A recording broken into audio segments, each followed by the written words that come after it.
We started haloarene. बेटा haloarene की सबसे पहले हमने मेथड ऑफ प्रिपरेशन देखी, that we discuss the properties of haloarene, और हम बात कर रहे थे हेलो एरिन की रिएक्शन की। तो सबसे पहले रिएक्शन की बात हमने की, that was nucleophilic substitution. Clear? If we talk about reactions of haloarene, तो सबसे पहले हमने न्यूक्लियोफिलिक सब्स्टिट्यूशन रिएक्शन का डिस्कशन किया, that is nucleophilic substitution reaction. बताओ बेटा, क्या haloarene nucleophilic substitution reaction देगा या नहीं? If not then why? Anyone? Why haloarene do not use nucleophilic substitution? This is the most important question. Anyone? क्या reason था? Because of resonance, there is partial double bond character is developed between carbon and halogen. Exactly, due to resonance, a partial double bond character is developed. Clear? दोनों word आने चाहिए आपके answer में। बेटा organic chemistry में और पूरी chemistry में जब आप आंसर लिखते हो तो कुछ ऐसे कीवर्ड्स होते हैं, यदि आप वही लिख दो तो आपको पूरे के पूरे नंबर मिल जाएंगे। तो यहाँ पे वो दोनों वर्ड हैं, रेजोनेंस और पार्शियल डबल बॉन्ड। तो रेजोनेंस के कारण पार्शियल डबल बॉन्ड आ जाता है, और पार्शियल डबल बॉन्ड के कारण वो बॉन्ड इतना स्ट्रॉन्ग हो जाता है कि उसको ब्रेक करना मुश्किल ही नहीं, नामुमकिन हो जाता है। क्लियर? अब नामुमकिन वर्ड कुछ भी नहीं होता, वो भी ब्रेक होगा, बट आपको कंडीशन जो है वो थोड़ा सा रिगरस करनी पड़ेगी। तो नॉर्मल कंडीशन में न्यूक्लियोफिलिक सब्स्टिट्यूशन नहीं होगा, बट आप बहुत ही हाई टेम्परेचर लगा देते हो, हाई प्रेशर अप्लाई करते हो, उस केस में न्यूक्लियोफिलिक सब्स्टिट्यूशन तो हो जाएगा। क्लियर? अब क्या है वो condition? Write down. if strongly, very important, if strongly deactivating group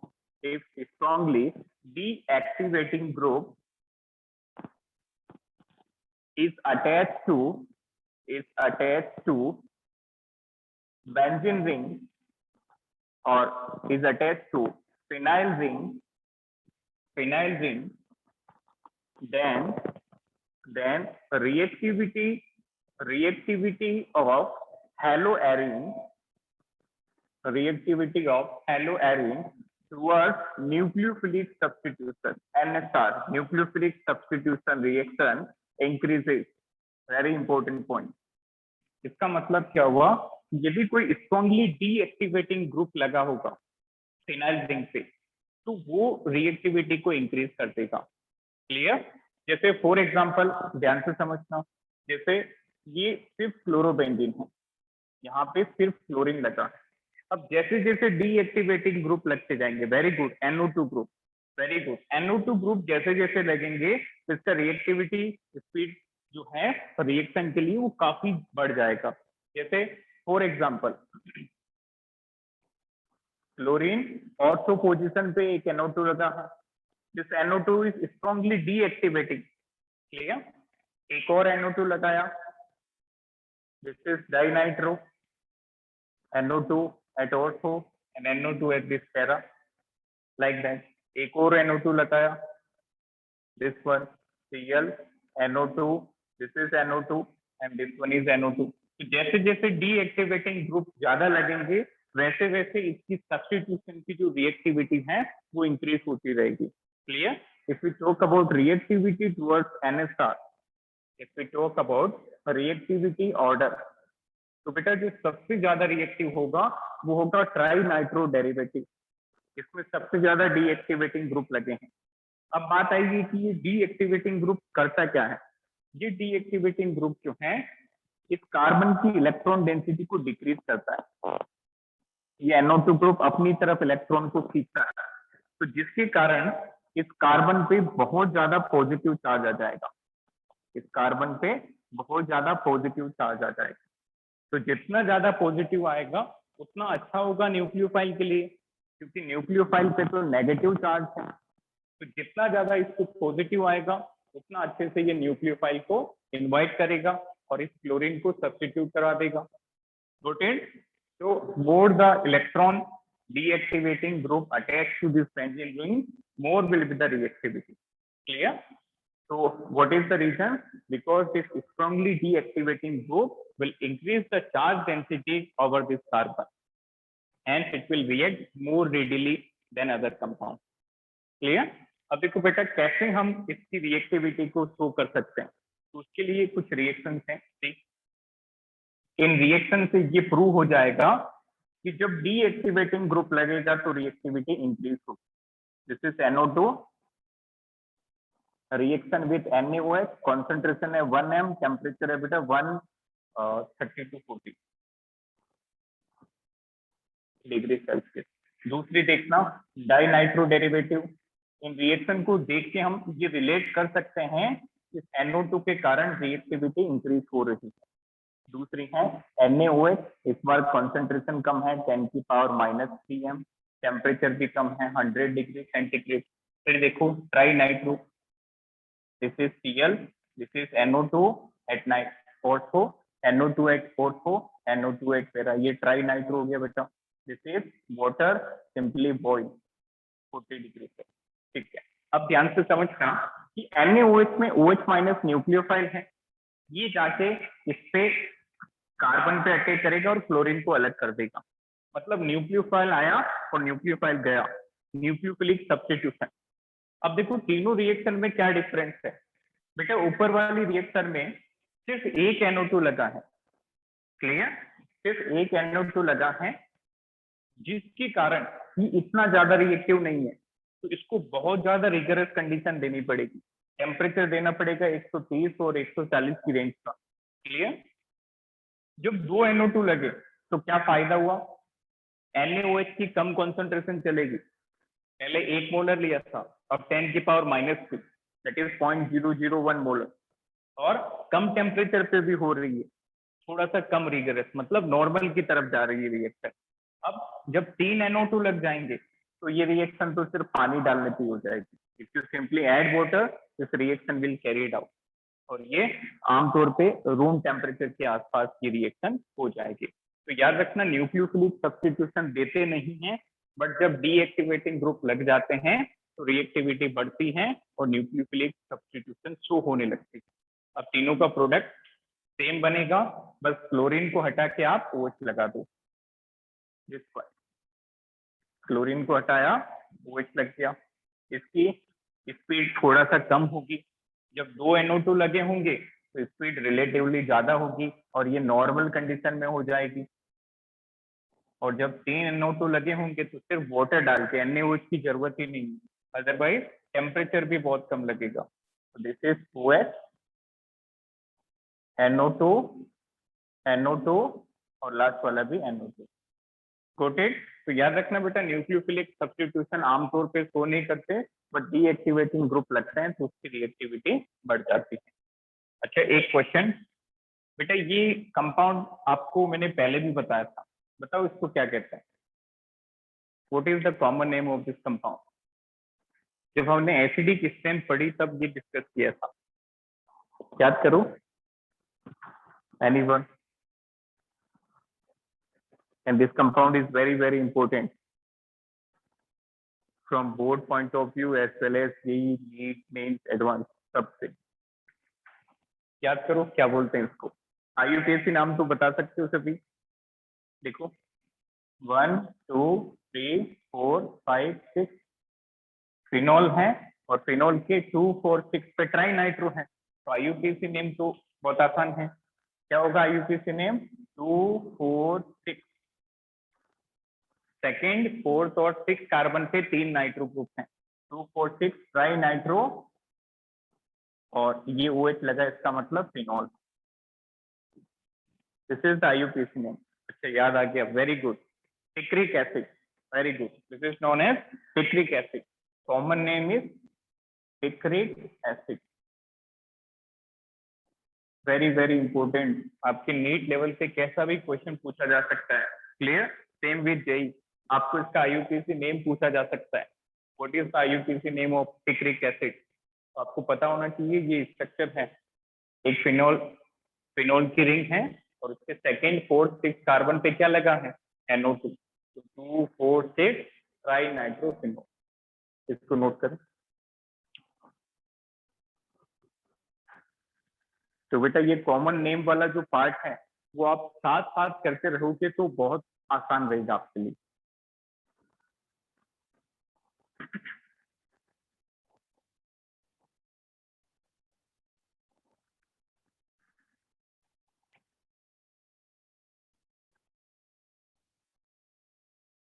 any doubt up to this? Anyone? देखा सभी ने? ये वाला बहुत इंपॉर्टेंट क्वेश्चन है, न्यूक्लियोफिलिक वाला। अब बाकी आगे की रिएक्शन बहुत सिंपल है, देखिए next reaction.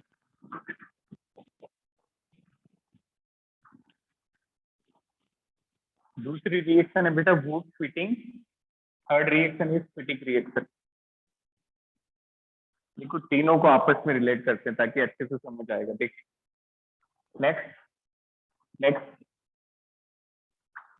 Is would fitting, would fitting reaction, FITTIG fitting reaction. इसके बाद एक है बेटा फिटिंग रिएक्शन, बहुत आसान है। वुड्स रिएक्शन क्या होती है? जहां पे दो एल्काइल हैलाइड सोडियम के साथ रिएक्ट करती हैं और एक कपलिंग रिएक्शन देती है। याद करो वुड्स रिएक्शन को, क्या थी वुड्स, इसको आप साइड में लिख लें। What was Wurtz reaction?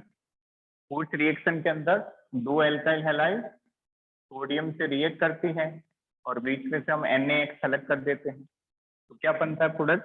RR plus NaX। Clear? दो सोडियम ले लेंगे तो 2 NaX बन जाएगा। This is RR plus 2 NaX। अब ध्यान से समझना बेटा, वुड्स रिएक्शन दो एल्काइल हैलाइड के बीच में होती है। यदि एक एल्काइल हैलाइड है और एक एराइल हैलाइड है तो उसको हम कहते हैं वुड्स फिटिंग। आप इस तरह से इसको कैच करो, वुड्स का मतलब होता है एल्काइल, सिंपली वुड्स का मतलब दो एल्काइल, वुड्स और फिटिंग का मतलब एक एल्काइल एक एराइल। तो इसका मतलब फिटिंग क्या हुआ? दोनों aryl. Isn't it? Got it? Wurtz fitting is reaction between two alkyl halide, Wurtz fitting reaction is between an alkyl halide and an aryl halide and the fitting reaction between two aryl। देखो क्या होगी। तो जैसे would fitting की बात करें तो एक आपने एराइल हैलाइड ली, दिस इज क्लोरोबेंजीन, और एक आपने एल्काइल हैलाइड ले ली, जैसे कोई भी एग्जांपल ले लो, CH3 CH2 Cl, ethyl chloride. Clear? यहाँ पे आपने ईथर काम में लिया है, ड्राई ईथर है, हीट है। यहाँ से क्या करेंगे बेटा? 2 NaCl अलग कर देंगे, तो प्रोडक्ट क्या बना बताओ?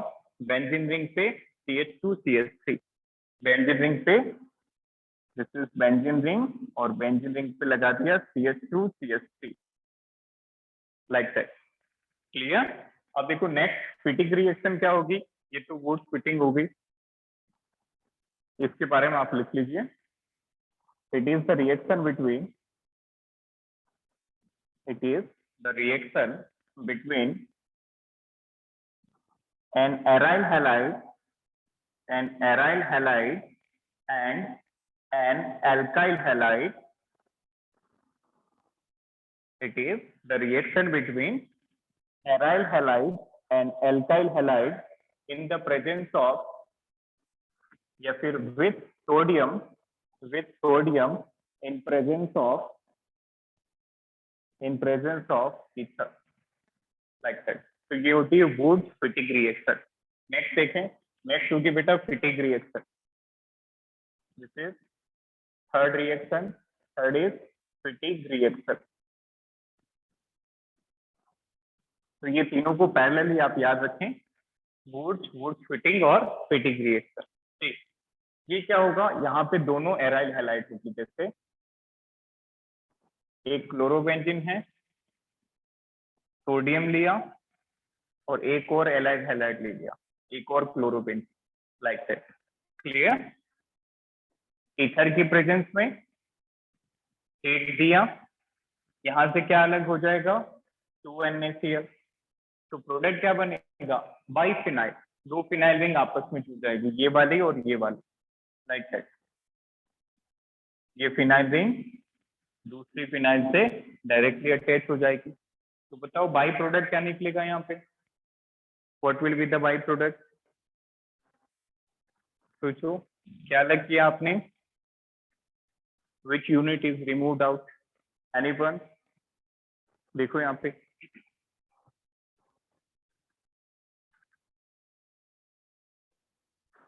exactly it should be NaCl. Clear, 2 units of NaCl. Very good. 2 units of NaCl. Clear. तो ये तीनों पैरेलली चलानी है, वुड रिएक्शन, वुड फिटिंग और फिटिंग रिएक्शन। क्लियर। इसके बाद आती है बेटा एक और reaction, fourth one is reaction with magnesium. Reaction with magnesium Mg के साथ। अच्छा बताओ एल्काइल हैलाइड जब मैग्नीशियम से रिएक्ट किए तो क्या प्रोडक्ट बना था, याद करो। जब एल्काइल हैलाइड की रिएक्शन हमने मैग्नीशियम के साथ देखी तो कौन सा कंपाउंड बना, Grignard reagent, isn't it, RMgX। RH की रिएक्शन जब Mg से कराई तो RMgX बना। यहाँ पे भी ग्रिग्नार्ड बनेगा, वो था बेटा RMgX, ये होगा ARMgX, that is aryl magnesium halide. Clear. तो रिएक्शन क्या होगी, देखो दिस इज क्लोरोबेंजीन ले लो या फिर ब्रोमोबेंजीन या फिर सिंपली X ले लो। In general chlorine, bromine, iodine कुछ भी हो सकता है। इसकी रिएक्शन आपने कराई बेटा Mg से। ध्यान से समझना, ग्रिग्नार्ड रिएजेंट बनाया तो सॉल्वेंट हमने लिया था ईथर, यहाँ पे हमने ईथर लिखा था। बट जब आप ग्रिग्नार्ड एराइल का बनाते हो तो सॉल्वेंट चेंज हो जाता है। यहाँ पे सॉल्वेंट होगा बेटा THF, टेट्राहाइड्रोफ्यूरेन। यहाँ पे आप ईथर नहीं लोगे। क्लियर। तो the reaction is benzene ring, this is MgX। इसको कहते हैं फिनाइल मैग्नीशियम हैलाइड। ये भी ग्रिग्नार्ड है, वो ग्रिग्नार्ड एल्काइल मैग्नीशियम हैलाइड था, वहां पे RMgX था और यहाँ पे ARMgX है। तो this is what, phenyl magnesium bromide, phenyl magnesium bromide, and it is Grignard reagent. Grignard reagent। अब इस CHF का पूरा नाम लिख लीजिए, this is tetrahydrofuran. What is this, tetrahydrofuran, like that. Note it down, note it down. इसी तरह से एक और मेटल के साथ रिएक्शन होती है। मेटल की रिएक्शन बहुत आसान है, बस या तो कपलिंग रिएक्शन होगी या एडिशन। तो देखो यहाँ पे कपलिंग रिएक्शन हुई सोडियम के साथ वुड फिटिंग में, फिटिंग रिएक्शन में भी कपलिंग रिएक्शन हुई। मैग्नीशियम मेटल डालोगे तो एडिशन रिएक्शन होगी। एक और होती है बेटा जब आप कॉपर से रिएक्शन कराते हो, that reaction is known as Ullmann's reaction. Clear. If we talk about reaction with copper, next reaction, fifth one is reaction with copper. इसको कहते हैं उलमान्स रिएक्शन। यहाँ पे भी कपलिंग रिएक्शन होगी, बस शर्त ये है कि सोडियम की जगह कॉपर डाल देना। डन। तो बताओ क्या प्रोडक्ट बना, दिस वन। लेट्स सपोज ये आयोडो एल्केन है, दिस इज आयोडो एल्केन। इसकी रिएक्शन आपने कॉपर से कराई। क्लियर। एक और आयोडो एल्केन, लाइक दैट। यहाँ पे आपने ग्लास ट्यूब लिए, this is sealed tube. Sealed tube मतलब एक क्लोज कंटेनर में रिएक्शन हो रही है, सील्ड ट्यूब। बताओ क्या प्रोडक्ट बनेगा, दिस वन। एक ही कॉपर लेके दो आयोडीन हटा देने हैं, तो what will be the product, anyone सोचो किस तरह से प्रोडक्ट लिखते हैं। Cu और दो आयोडीन ये अलग हो जाएंगे और बाकी कपलिंग रिएक्शन है तो इट विल फॉर्म बाइफिनाइल, दोनों फिनाइल को आपस में जोड़ दो। क्लियर? तो product is similar to this one. Exactly, this is cupric iodide beta. Okay, it would be CuI2. तो प्रोडक्ट क्या बना? एक तो बन गया बेटा biphenyl,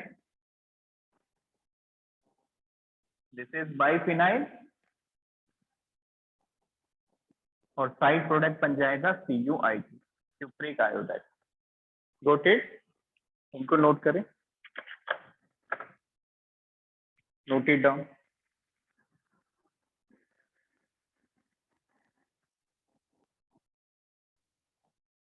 any doubt up to this? These are very simple reaction, बस थोड़ा सा आपको आइडिया होगा तो याद भी रहेगा और प्रोडक्ट भी बहुत आसानी से बना लेंगे। Both Fittig Grignard reagent and Ullmann reaction. Next reaction, कुछ और रिएक्शंस हैं उनको भी देखते हैं बेटा।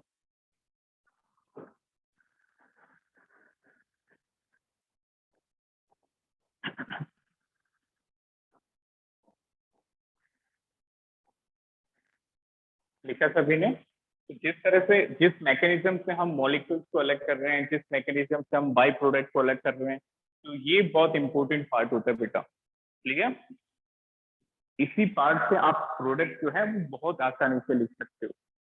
तो आप याद रखो कि किस केस में एक कपलिंग होती है, कपलिंग रिएक्शन होती है, और किस केस में एडिशन होता है। ठीक है?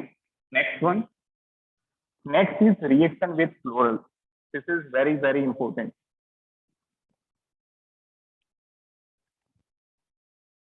Reaction with floral,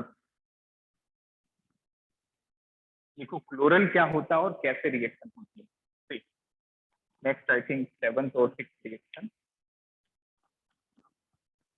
reaction with floral.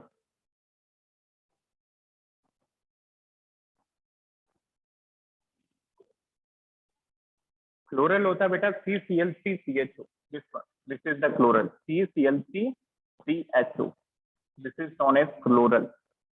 अब इससे जो कंपाउंड बनेगा that is very important. Clear?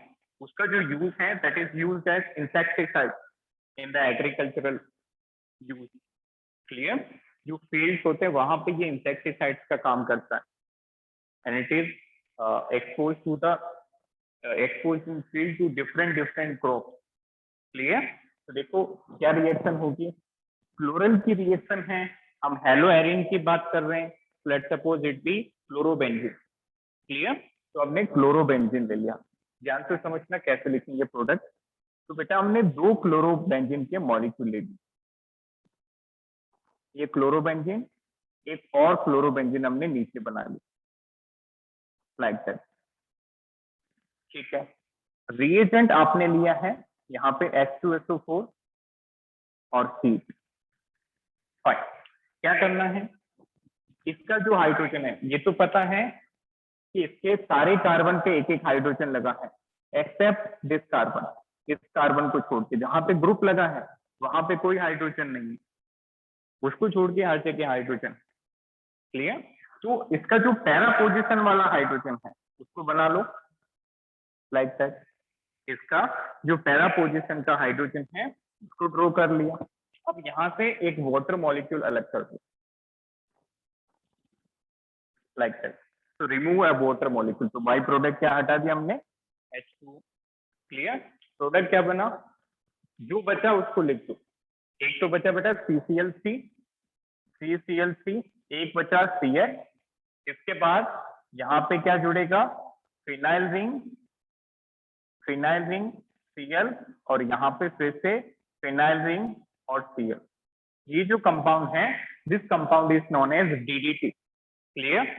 This compound is known as DDT and it is very important insecticide.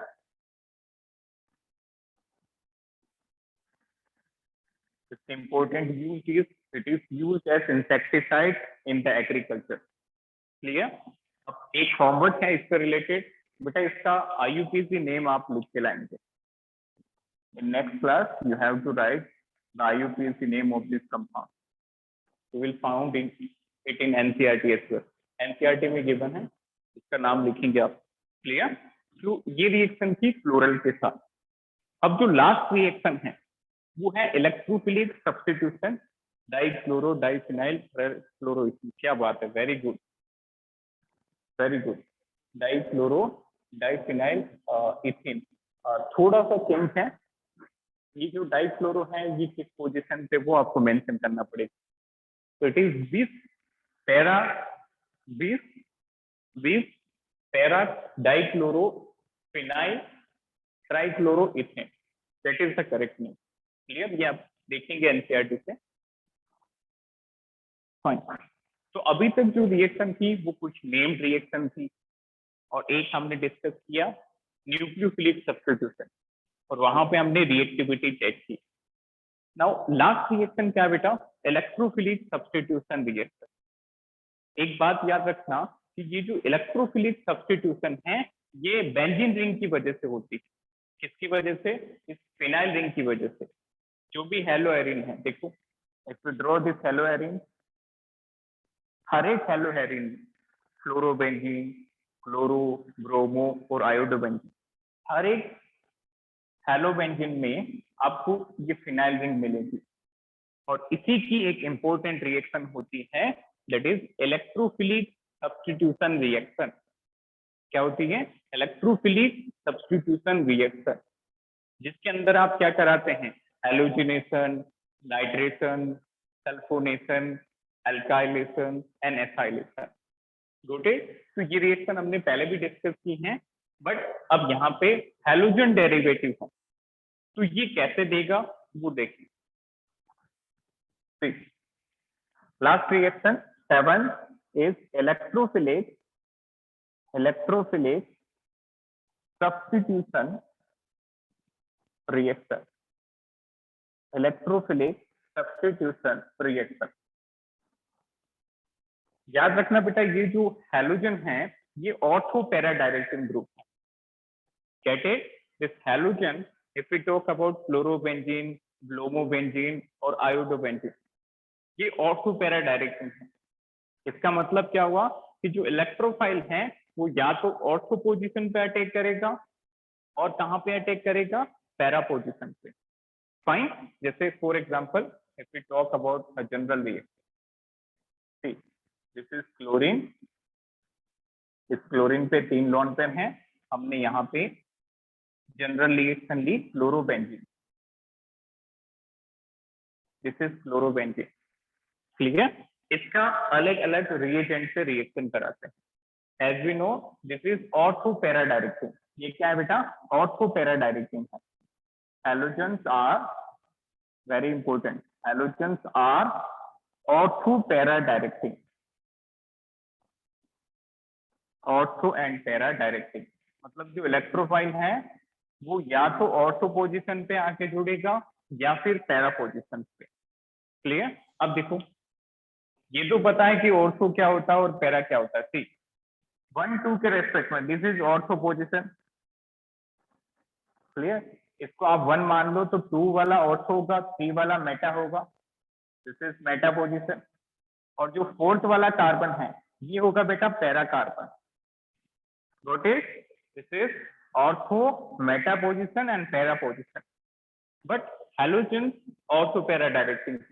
तो जो भी इलेक्ट्रोफाइल है वो या तो ऑर्थो पे आके जुड़ेगा, और दूसरा उसके पास दूसरा ऑप्शन है पैरा। तो अब देखो अलग अलग इलेक्ट्रोफाइल डाल के रिएक्शन कराते हैं। ठीक, सबसे पहले हमने यहाँ पे Cl2 डाला FeCl3 की प्रेजेंस में। This is Cl2 in presence of FeCl3। Clear? Chlorine आएगा, क्लोरीन आके इस पे अटैक कर देगा। As we know already it is ortho para directing, तो ये वाला क्लोरीन या तो ऑर्थो पे जुड़ेगा और दूसरा ऑप्शन पैरा पे। तो प्रोडक्ट क्या बन गया? दिस वन Cl, ये है ऑर्थो प्रोडक्ट। क्लियर? क्योंकि जो आने वाला क्लोरीन है ये ऑर्थो पे आके जुड़ा, और दूसरा प्रोडक्ट बनेगा बेटा para product, like that. This is Cl, this is Cl। Clear? तो बेटा ये रिएजेंट आप याद रखते चलना बहुत इंपॉर्टेंट है। मैं बता रहा हूँ कि हर एक चैप्टर में, चाहे आप इसके अगले वाले की बात करो अल्कोहल फिनोल, उसके आगे जाओगे तो कार्बोनिल कंपाउंड, फिर कार्बोक्सिलिक एसिड, एनिलीन, तो ये रिएजेंट सेम रहेंगे। क्लियर? तो यदि आपको क्लोरीन जोड़ना है, क्लोरीनेशन कराना है, तो आपको डालना पड़ेगा Cl2 in presence of FeCl3। इसको इन जनरल हम हेलोजिनेशन कहते हैं। In general this is known as halogenation, but हम पर्टिकुलरली क्लोरीन जोड़ रहे हैं तो क्लोरीनेशन कहते हैं। This is chlorination, this is chlorination. देखो नेक्स्ट वाला, नेक्स्ट वन, यदि यहाँ पे आपने if you added concentrated HNO3 plus concentrated H2SO4, concentrated HNO3 plus concentrated H2SO4, तो यहाँ पे नाइट्रो ग्रुप जो है वो अटैकिंग इलेक्ट्रोफाइल है, NO2 प्लस इलेक्ट्रोफाइल होता है, तो वो NO2 प्लस कहाँ पे जुड़ेगा? फिर से या तो ऑर्थो पे या फिर पैरा पे। तो नेक्स्ट इसका प्रोडक्ट क्या हो जाएगा? Cl है, this Cl is ortho para directing, इस NO2 को या तो ऑर्थो पे लगा दो, दूसरा चांस क्या है, या इसको पैरा पे लगा दें, लाइक दैट। बेटा इसको ऐसे मत बना देना कि एक ही कंपाउंड में ortho para, not like that, एक ऑर्थो होगा और एक पैरा होगा। तो what we call this, this is known as nitration, this is known as nitration, like that. Next one, अब देखो बेटा सल्फोनेशन, एल्काइलेशन, एसाइलेशन वो क्या होते हैं? सी, जैसे आपने यहाँ पे डाला कॉन्सेंट्रेटेड H2SO4 या फिर H2S2O7, H2S2O7 इसको कहते हैं बेटा oleum. Concentrated H2SO4 with SO3, या फिर आप दूसरा अल्टरनेट है H2S2O7 डाल दो, H2S2O7, दिस इज ओलियम। ये क्या करता है? ये सल्फो ग्रुप जोड़ता है, इसलिए इसको हम सल्फोनेशन कहेंगे। फिर से प्रोडक्ट आपको O2 पैरा पे बनाना है, तो देखो O2 प्रोडक्ट क्या बनेगा? क्लोरीन, इसके बाद सल्फो ग्रुप जोड़ा यहाँ पे, ये बन गया बेटा SO3H, दूसरा पैरा प्रोडक्ट क्लोरीन, फिर SO3H, as we are adding this sulpho group, यहाँ पे नाइट्रो जोड़ा तो नाइट्रेशन, यहाँ पे सल्फो जोड़ा तो sulphonation, this is sulphonation, sulphonation of chlorobenzene. Next one, next होता है बेटा एल्काइलेशन। याद रखना जो एल्काइलेशन और एसाइलेशन है, this is known as Friedel Crafts reaction. तो एल्काइलेशन को हम सिंपली एल्काइलेशन नहीं कहते हैं, उसको कहते हैं Friedel craft alkylation, got it. और जब एसाइल ग्रुप जोड़ेंगे तो फ्रीडल क्राफ्ट एसाइलेशन। क्लियर? इसको नोट करें। लास्ट वन, जैसे फॉर एग्जांपल यहाँ पे आपने रिएजेंट डाला CH3Cl in presence of AlCl, CH3Cl and this is aluminum trichloride। तो ये क्या करेगा? ये यहाँ से CH3 प्लस को इलेक्ट्रोफाइल बनाएगा और वो जाके ऑर्थो और पैरा पे अटैक करेगा। तो what will be the product?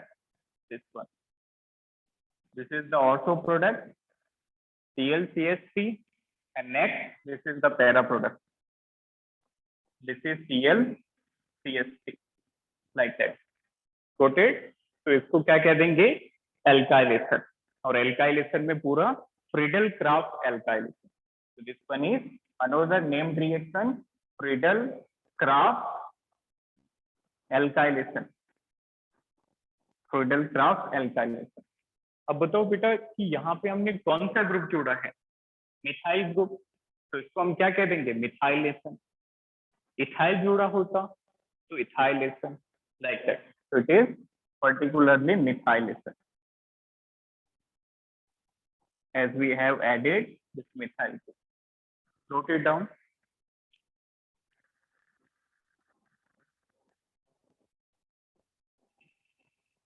Note it down.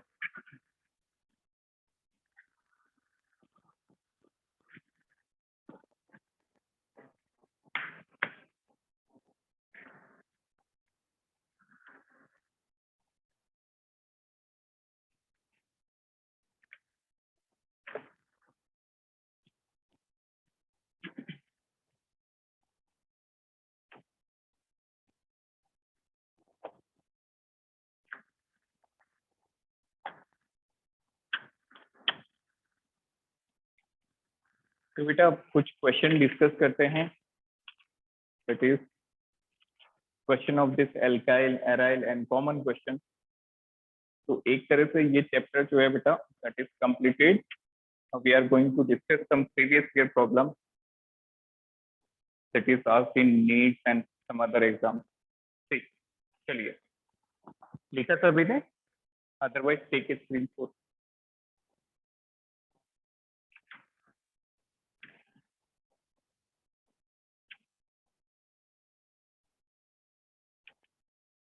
Next right down question.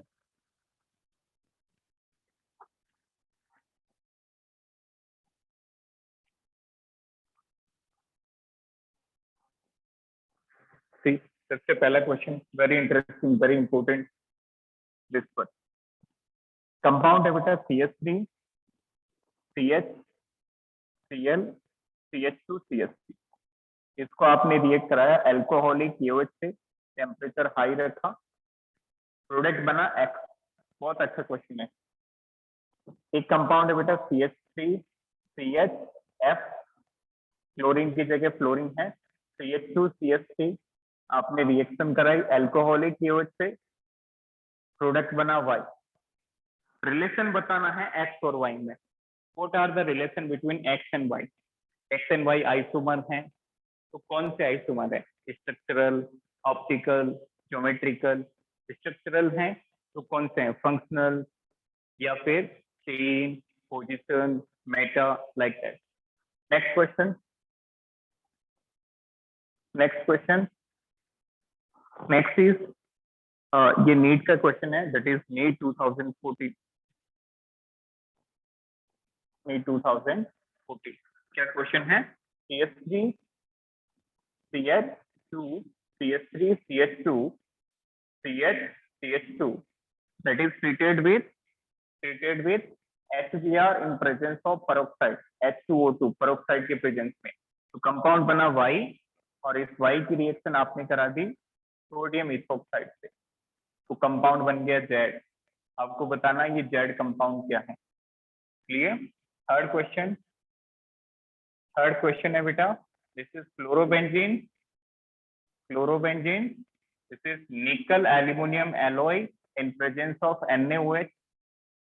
Question number 4, question number 4 is convert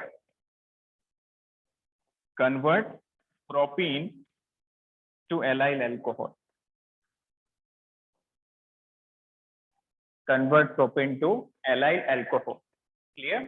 अब क्वेश्चन 1 में बताओ X क्या बनेगा? what will be the product X?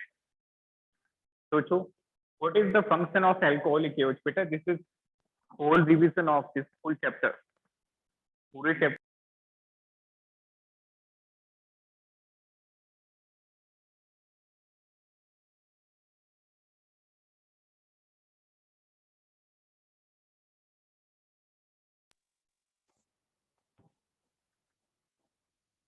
चलिए, तो ये एलिमिनेशन करता है।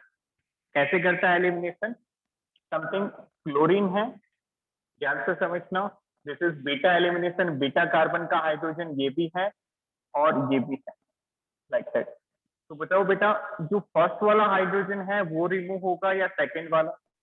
Which one? फर्स्ट हाइड्रोजन और सेकंड हाइड्रोजन? सेकंड वाला, क्योंकि क्लोरीन है, मोर सब्स्टिट्यूटेड एल्किन बनाना है। कौन सा रूल लग रहा है यहाँ पे? सेट रूल। क्लियर? तो प्रोडक्ट बनेगा CH3 CH CH CH3। This is the major product.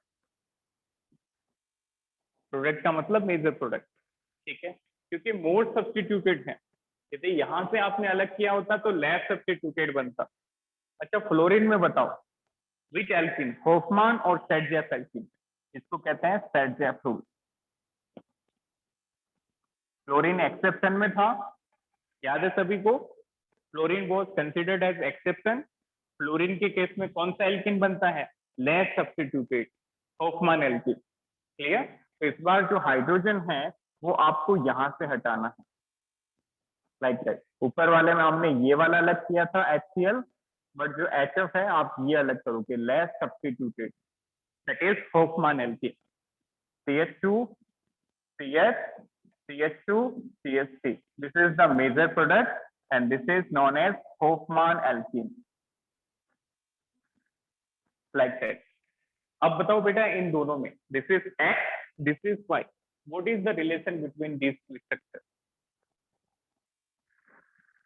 देखो फंक्शनल ग्रुप सेम है, मॉलिक्यूलर फॉर्मूला सेम है, तो आइसोमर तो है। क्या डिफरेंस है? इस डबल बॉन्ड की पोजीशन बदल रही है। इसमें डबल बॉन्ड सेकंड कार्बन पे है, इसमें डबल बॉन्ड फर्स्ट कार्बन पे है। और जब पोजीशन चेंज होती है तो what we call these isomer? These are positional isomer. तो एक्स और वाई में क्या रिलेशन हो गया? इस X and Y are positional isomer. ऐसे क्वेश्चन पूछे जाते हैं बेटा एग्जाम में।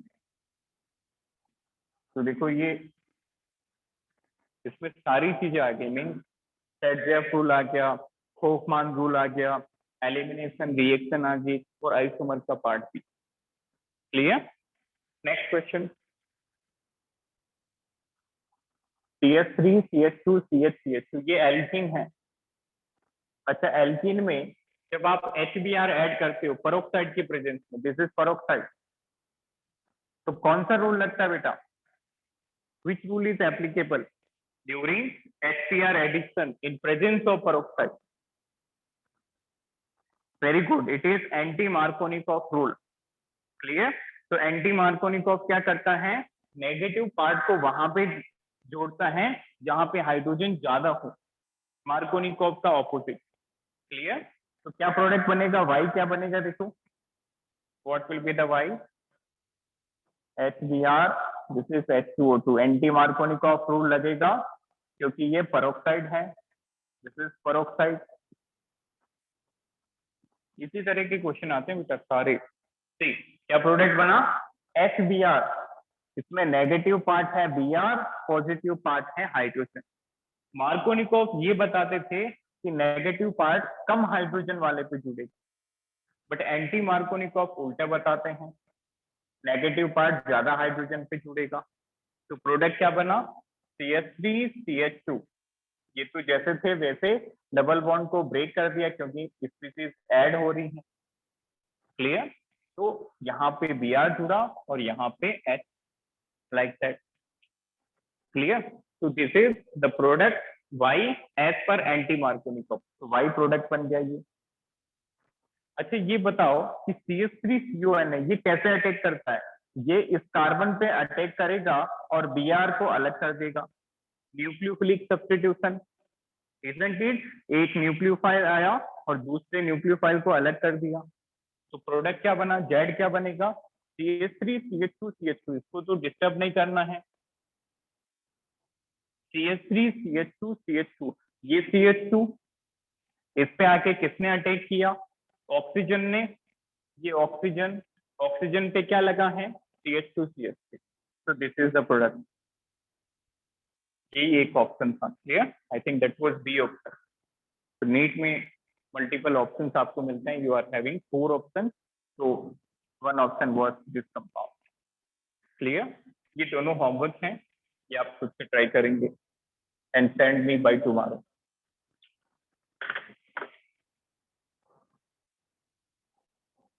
Take a screenshot. ट्राई करना बेटा, ये प्रोपीन वाला तो बन जाएगा। एलाइल एल्कोहल का स्ट्रक्चर यदि नहीं पता किसी को, you can write this is allyl alcohol. जैसे एलाइल क्लोराइड होता है, डबल बॉन्ड से अगले वाले से हाइड्रोजन जुड़ा होता है, तो एलाइल एल्कोहल भी सेम, डबल बॉन्ड से नेक्स्ट वाले कार्बन पे OH जुड़ा। तो प्रोपीन की मदद से आपको एलाइल एल्कोहल बनाना है। क्या क्या रिएजेंट डालोगे? Any doubt in this chapter? Anyone? तो बेटा एल्कोहल फिनोल ईथर हम नेक्स्ट क्लास में स्टार्ट करेंगे। इस चैप्टर में कोई डाउट हो, ऐसा टॉपिक जो आपको कम क्लियर हुआ?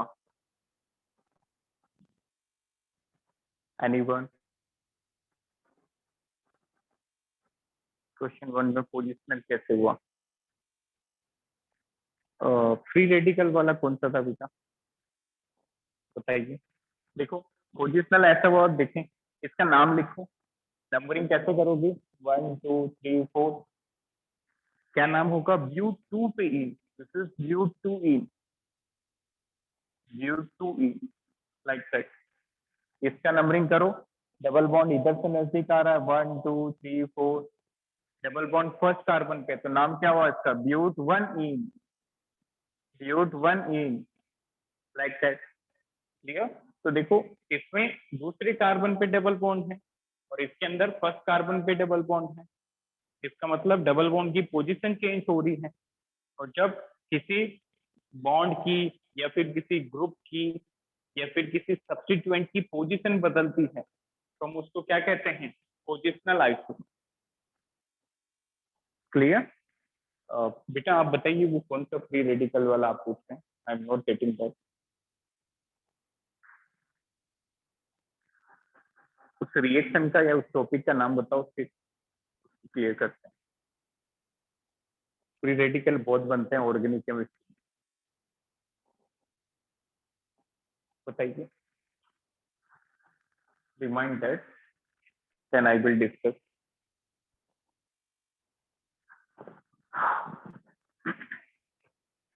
You are talking about which reaction?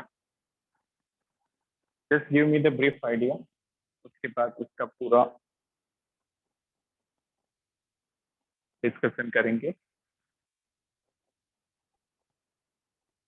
चलिए, आई थिंक अभी आपको याद नहीं आ रहा होगा तो इसको आप एक बार फिर से रीड करिए और किसी और क्लास में हम उसको डिस्कस करेंगे।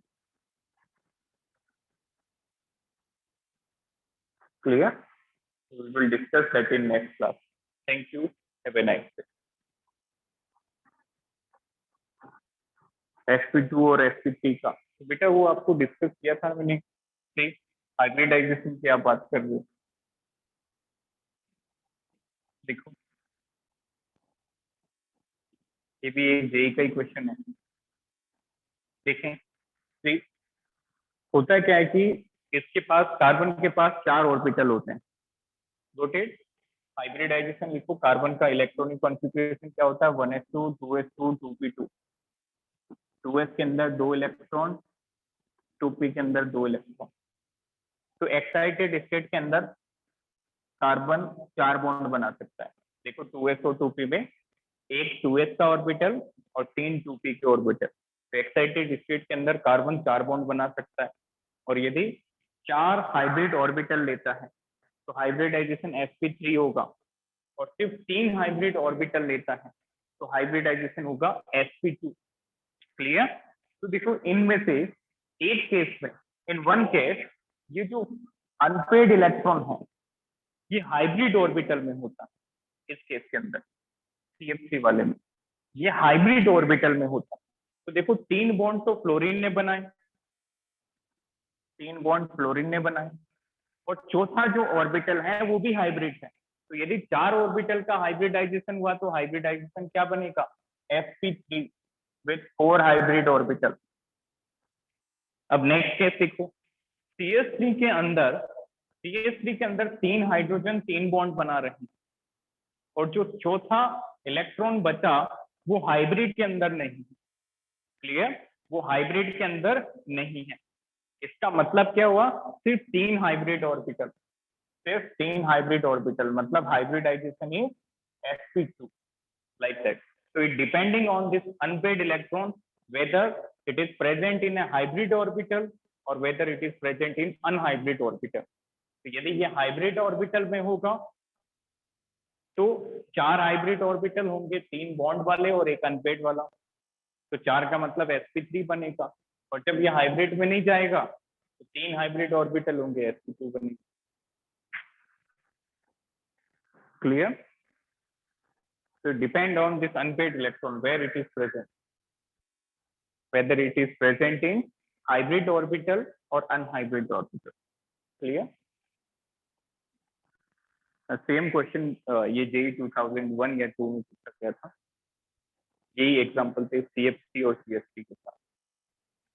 चलिए, तो यहाँ से हम नेक्स्ट क्लास में कंटिन्यू करेंगे एक नए चैप्टर के साथ, that is alcohol, phenol and ether. Clear? Thank you, have a nice day.